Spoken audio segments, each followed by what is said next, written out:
আসসালামু আলাইকুম। আজকে আবারও সবাইকে স্বাগত জানাচ্ছি নতুন আরেকটি রেসিপি দেখার জন্য। আজকে তৈরি করে দেখাবো জনপ্রিয় তালের গড়গড়া পিঠা রেসিপি। বিখ্যাত এই তালের গড়গড়া পিঠাগুলো বানানো খুবই সহজ আর খেতে হয় অনেক সুস্বাদু। মাত্র 1 কাপ চালের গুঁড়া ও তালের পাল্প দিয়ে এই পিঠাগুলো তৈরি করা যাবে। তালের গড়গড়া পিঠা তৈরি করার জন্য আমি প্রথমে নিয়ে নিলাম তালের পাল্প।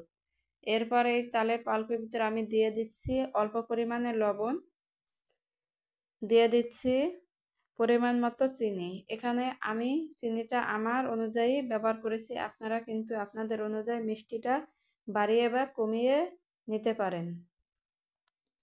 এরপরে দিয়ে দিচ্ছি 1 কাপ নারকেল কোরানো।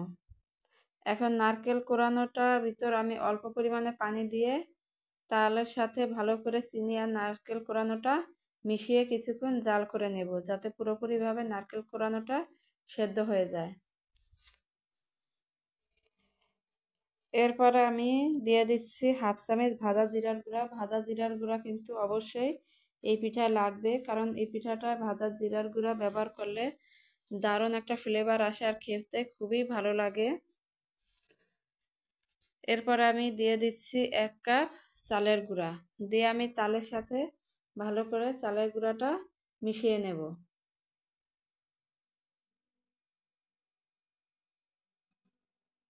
তালের সাথে চালের গুঁড়াটা আমার মেশানো হয়ে গেছে। এখন আমি এটাকে ঢাকনা দিয়ে ঢেকে 10 মিনিট রেখে দেব।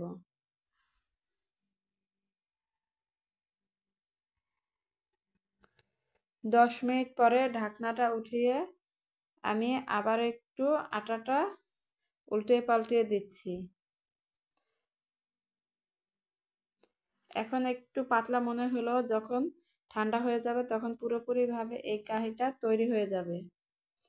এরপর আমি চুলা থেকে নামিয়ে একটু ঠান্ডা করে হাত দিয়ে ভালো করে মেখে নেব।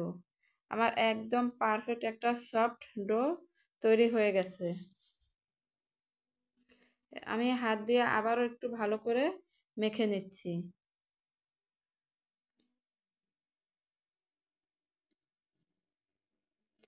এরপরে আমি হাতে একটু 2 হাতেই তেল ব্রাশ করে নিচ্ছি।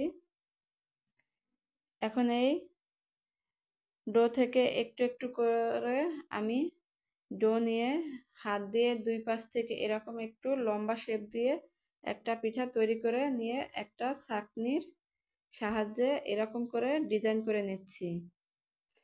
এই ছাঁকনিটা কম বেশি আমাদের সবার বাসায় থাকে, সেজন্য আমি এই ছাঁকনি দিয়ে এই তালের গড়গড়া পিঠাগুলো বানিয়ে নেব।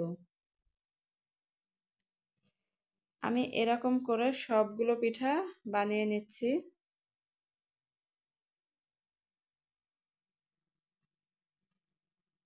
সবগুলো পিঠা আমার বানানো হয়ে গেছে।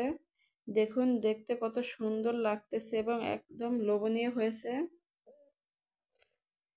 এরপরে আমি এগুলো সেদ্ধ করার জন্য একটা পাতিলে পানি বসিয়ে দিলাম। পাতিলের উপর আমি এরকম একটা স্ট্যান্ড দিয়ে দিচ্ছি। স্ট্যান্ডে আমি একটা তেল ব্রাশ করে নিয়েছিলাম। এখন আমি পিঠাগুলো এক এক করে স্ট্যান্ডের ভিতর সবগুলো দিয়ে দিচ্ছি। এরপর আমি ঢাকনা দিয়ে ঢেকে ঢাকনা ছিদ্রটা একটা লবঙ্গ দিয়ে আটকে দিচ্ছি, যাতে ভাপ দেওয়ার সময় ও ভাপটা বের না হয়ে যায়। এখন আমি ঘড়ি ধরে 15 মিনিট ভাপ দিয়ে নেব, অর্থাৎ সেদ্ধ করে নেব। 15 মিনিট আমার সেদ্ধ করা হয়ে গেছে। এখন আমি ঢাকনা উঠিয়ে চুলা থেকে নামিয়ে পিঠাগুলো ঠান্ডা করে পরিবেশন করে নেব। রেসিপিটা প্রথম থেকে লাস্ট পর্যন্ত দেখার জন্য আপনাদের অসংখ্য ধন্যবাদ। আশা করছি রেসিপিটা আজকে আপনাদের ভালো লেগেছে। যদি ভালো লেগে থাকে তাহলে অবশ্যই বাসায় একবার ট্রাই করবেন। আর কেমন হয়েছে আমাকে কিন্তু কমেন্ট করে জানিয়ে দেবেন, যাতে আমি আপনাদের ধন্যবাদ জানাতে পারি।